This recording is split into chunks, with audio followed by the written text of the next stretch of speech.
এখানে তো degree approval হয়ে 13 নাম্বার হয়ে আছে। এখন এই ছবিটা আমি 14 নাম্বার দিয়ে শুরু করব। মানে কি এক নাম্বারটা দেখতে যাচ্ছে আমরা প্রত্যেক বিষয়ের জন্য আলাদা আলাদা নোট যেদিন জমা করতে ওদিনই ফাইল আপনি শুরু হয়ে গেছে। স্যার আমি একটা ফাইলে কতগুলো নোট রাখতে পারবো? মানে এটা কি কোনো হচ্ছে লিমিটেশন আছে? আপনি যখন ফাইল খুলবেন, ফাইল খোলা, হ্যাঁ ফাইল খোলাটা নিয়ম আছে। ফাইল যেমন এটা কি আইপি ক্যামেরা সংক্রান্ত, আমার অফিসের ফাইল আমি নিয়েছি।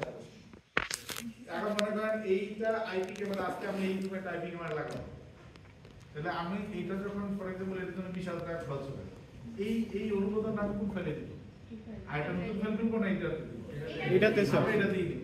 তা আইপি ক্যামেরা রিলেটেড বার্ডে যত কিছু হবে সবই ফাইলে হবে। কিন্তু আগে নোটের সঙ্গে কেন জোড়া লাগালেন? আমরা নতুন করে নোটিস করলাম আবার না, নোটের সাথে সাথে নাই এটা ফাইল। ফাইল কোন বিষয়ের ফাইল? সেই বিষয়ের ফাইলে আপনার নোট এখানে 500 নাম্বারও থাকতে পারে, সমস্যা নাই। এইখানে মানে মোট কথা হলো বার্ডের এইটা কেন করা হয়? মনে করেন আমি আজকে দেখতে চাই যে বার্ডের আইপি ক্যামেরার ইতিহাস। এই ফাইলটা মনে করেন আজকে যে 10 বছর ধরে আমি তো থাকবো না, আরেকজন আসবে, সে তখন এই ফাইলটা ঘাটলেই দেখতে পারবে যে বার্ডের এই গত 10 বছর ধরে আইপি ক্যামেরাতে কি ঘটনা ঘটেছে। স্যার তাহলে প্রত্যেক অর্থ বছরের জন্য কি একটা ফাইল? না, একটা ফাইলই সারা জীবন চলবে। একটা ফাইলে আলাদা আমাদের যে ফাইলগুলো রাখা ছিল আমাদের রাখবো, এগুলো কি প্রত্যেকটা কপি কি আবার আমাদের আলাদা করে রিজার্ভ রাখা উচিত? হ্যাঁ, সচিবালয়ে কিন্তু কত টাকা আগে দিচ্ছে। আচ্ছা, আমি আপনি ওই দাঁড়ান যাচ্ছি। এখন এই যে আইপি ক্যামেরার যে ফাইল, এই ফাইলের একটা নাম্বার আছে, এটা আগামী 10 বছর 15 বছর 20 বছর ধরে এই নামে আইপি ক্যামেরা নামেই চলবে। এখন আপনি বলতে পারেন যে এই 10 বছর ধরে তো এই ফাইল এই মোটা হয়ে যাবে, তাহলে কি হবে? মোটা হলে কি হবে? এটা যখন এরকম মানে আমাদের কন্ট্রোলের বাইরে চলে যাবে মোটা, তখন আমরা করব কি এটাকে রেখে, এইটার মনে করেন এটার সর্বশেষ নোট হলো তখন মনে করেন 473, তাহলে আমরা 473 পর্যন্ত এটাকে বেঁধে রেখে এটাকে আর্কাইভে রেখে দিব, আর 474 থেকে আরেকটা নতুন ফাইল করব। মানে এটা কন্টিনিউশন, মানে এটা পার্ট 1 ওটা পার্ট 2, ওটার নাম কি আইপি ক্যামেরা কন্টিনিউয়াস? একই নামেই হবে, একই নামে একই নামেই হবে। পার্ট 1 পার্ট 1 পার্ট 2 পার্ট 3 এভাবে চলে যাবে। একটা প্রতিষ্ঠানে যদি অফিসার একজনই হয় তাহলে মানে ফাইলের হিসেব মানে কিভাবে হবে? মানে হিসেব করবে কি আর রেকর্ড করবে কি?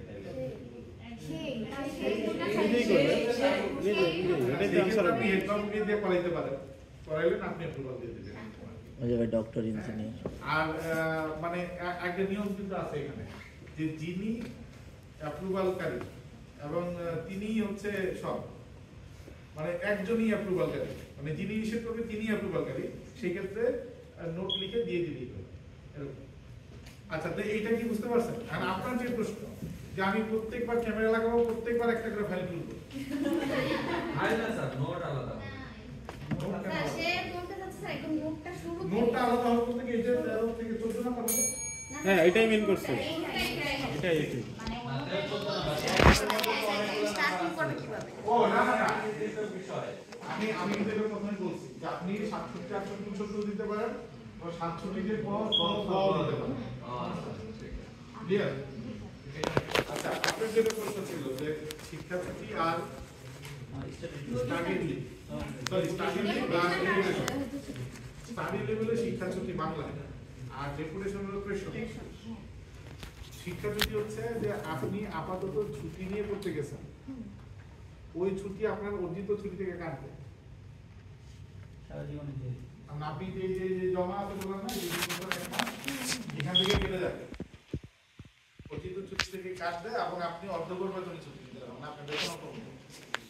আর ডেপুটেশন হলো যে আপনি স্কলারশিপ পেতে, গভর্নমেন্টের নিয়ম হলো যে আপনি যদি স্কলারশিপ পান তাহলে স্কলারশিপ পেলে আপনাকে ডেপুটেশন দিবে। ডেপুটেশন মিন্স আপনি অন দা জব, আপনার কোনো বেতন কমবে না, আপনার অর্জিত ছুটি কাটবে না, মানে আপনি তখন চাকরি হিসাবে পড়তে যাচ্ছেন।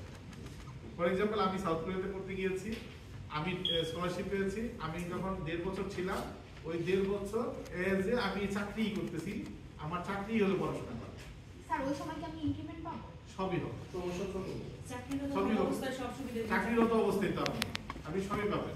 আপনি যে করিয়ে স্যার এটা হচ্ছে মানে গভর্নমেন্ট স্কলারশিপ পেতে হবে। স্যার গভর্নমেন্ট স্কলারশিপ যে কোনো স্কলারশিপ। স্যার ডিপ্রেশনে গিয়েছেন স্যার? কারণটা শিক্ষা ছুটি না। না না এটা রিলিজ নিলে আর আমার এই চাকরি প্রমোশন আটকে যাবে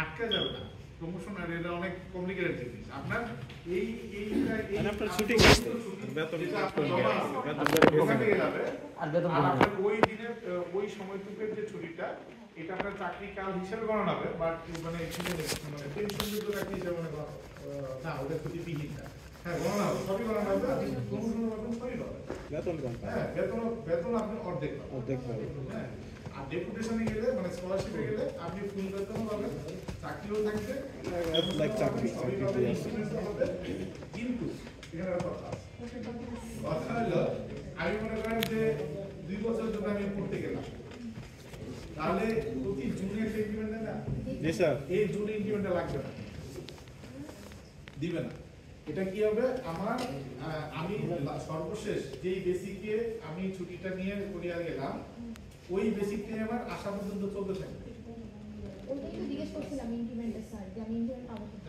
আরে আসবে তো ওইটাই চলতে থাকবে আমি যখন ফিরে আসবো আসার পরে যখন একসাথে তখন ওইটাকে ফিক্সেশন করে ইনক্রিমেন্ট দিয়ে বাকিটা এরিয়া হিসেবে দিবে আপনাকে আচ্ছা ক্লিয়ার স্যার আমার কাজ হইছে ফিক্সেশন পরে মানে ইনক্রিমেন্টটা হ্যাঁ ইনক্রিমেন্ট পরে আর প্রমোশন যদি হয় প্রমোশনটাও হয়ে থাকবে তার এই মধ্যবর্তী যে বেতন আমি এক্সট্রা পেতাম সেটা কি আমাকে দেবে? তো সবই ব্যবস্থা হ্যাঁ তারপরে প্রমোশন যদি হয়ে যায় এর মধ্যে মনে করেন আপনি গ্রেডেশন হিসেবে প্রমোশন পেয়ে গেলেন মানে আপনার এখন প্রমোশন পাওয়ার কথা আপনার কিন্তু ওভারটেক করে যাওয়ার কথা না আপনি তো গ্রেডেশনে পাওয়ার কথা আপনি তো অন দ্য জবেই আছেন মানে আপনি তো ট্রেনিং এর মধ্যেই আছেন জবের মধ্যেই আছেন তো আপনার প্রমোশন দিতে সমস্যা নেই আপনার প্রমোশন হয়ে থাকবে কিন্তু আপনার পদ চেঞ্জ হবে না মনে করেন আপনি লেকচারার থেকে পরে কি হবে প্রিন্সিপাল থেকে প্রশাসনিক কর্মকর্তা বা প্রিন্সিপালই হয়ে যাবে প্রমোশন পেয়ে আপনি প্রিন্সিপাল আপনি লিখতে পারবেন না এটা আসার পরে আপনি যেদিন আসবেন সেদিন থেকে আপনাকে নতুন করে এই প্রমোশন অর্ডারটা হবে হওয়ার পরে আপনার প্রমোশন অর্ডারটা হবে ওই ডেট যে ডেট আপনি প্রমোশন পেয়েছেন মানে আপনি 3 বছর পরে আসলেন আপনার অর্ডারটাই হবে যে আপনি ওই ডেট থেকে আপনি প্রমোশন কার্যকর করবেন ঝামেলা না ঝামেলা নাই একটা ঝামেলা আছে একটা ঝামেলা ওই ডেট থেকে আপনি প্রমোশনটা পাবেন কিন্তু ওই ডেট থেকে কি হয় ওই ডেট থেকে আপনি ইয়েটা পাবেন না মানে এই মানে ওই ডেট থেকে প্রমোশন হলো ওই ডেটে ফর এক্সাম্পল আপনি ওই ডেট থেকে লেকচারার হিসেবে যে এরিয়াগুলো পাওয়া টাকাটা পাওয়া সেটা পাবেন বাট ওই ডেট থেকে আপনি প্রমোটেড পোস্টের এরিয়া পাবেন না টাকা কমে কারণ আপনি তো পদোন্নতি প্রাপ্ত পদে কাজ করেন না কার্যকর মনে করেন আপনি নবম গ্রেড থেকে ষষ্ঠ গ্রেডে গেলেন তাহলে নবম গ্রেড থেকে আপনার আজকে মানে আজকে আপনি দেশে ফিরলেন দেশে ফিরে আজকে ষষ্ঠ গ্রেড পেয়ে গেলেন ওই ডেট থেকে 3 বছর আগের ডেট থেকে আপনি ষষ্ঠ গ্রেড কিন্তু আপনি 3 বছরের এরিয়া পাবেন কিন্তু ওই নবম গ্রেডের এরিয়াটা ক্লিয়ার যে পরে পরে স্যার তারপর থেকে আমি কত গ্রেডে 6 গ্রেডে বেতন পাবো? হ্যাঁ হ্যাঁ তো সিক্রেটে ওই সিক্রেট বলেন স্যার স্টাডি লিভ এটা শেষ করার পর ডেপুটেশন এর মাঝখানে কি কোনো নির্দিষ্ট গ্যাপ আছে যে এই মাস এই ডিউরেশন ছাড়া ডেপুটেশন পাবে না? বুঝি নাই মানে চাকরিকালের একটা নির্দিষ্ট সময় পরে কি স্যার আমরা এই ডেপুটেশনে যেতে পারবো নাকি এই সময়টা কোশ্চেনটা স্যার এরকম 5 বছর ডেপুটেশনে গেল আবার স্টাডি লিভ তো 2 বছর আছে ও যদি ছুটি থেকে নিতে পারবে 5 বছর ডেপুটেশন থেকে এসে আবার টানা 2 বছর ছুটি নিতে পারবে এটা কর্তৃপক্ষ চাইলে হয় কিন্তু এটা বলা আছে সরকারি চাকরিতে সর্বোচ্চ 5 বছর ছুটি দিতে হয় সেটা দিয়ে ছুটি নেয় 5 বছর ডেপুটেশন প্রসিকিউশন স্যার আমরা জানি আমাদের লিয়েন আছে স্যার আমরা জানি আমাদের লিয়েন আছে এখন স্যার মনে করেন যে আমি ডক্টর স্যার আমি এমডি করতে গেলাম 5 বছর এবার পরে এসে আমার লিয়েন কি আমি 2 বছর নিতে পারবো না সরি 1 বছর লিয়েন তো আলাদা এটার সাথে লিয়েনের সম্পর্ক নাই লিয়েন সবসময় পাবে লিয়েন তো আলাদা লিয়েন তো হলো আপনার টাকা দেবে না টাকা তো হল 5 বছর এই কারণে লিয়েন মানে কি লিয়েনে কোনো টাকা নেই তো কোনো বেতন নাই তো লিয়েনে মানে কি ওই সময় আপনি এই চাকরির মধ্যেই পুরো সার্ভিস আউট অফ সার্ভিস বিনা বেতন না ঠিক এবারে আপনার ওই চাকরি কালো আউট অফ সার্ভিস হ্যাঁ ওটা কাউন্টই হবে না ওই সময় হ্যাঁ লিয়েন তো যে কোনো সময় যেতে পারে স্যার ওইটা জিজ্ঞেস করছি আইন যদি কোনো কারণে হারায় যায় মানে পাওয়ার পর ওই সিঙ্গেল ফাইল হিসেবে থাকে না এটা কোনো কপিটা দিয়ে ভাই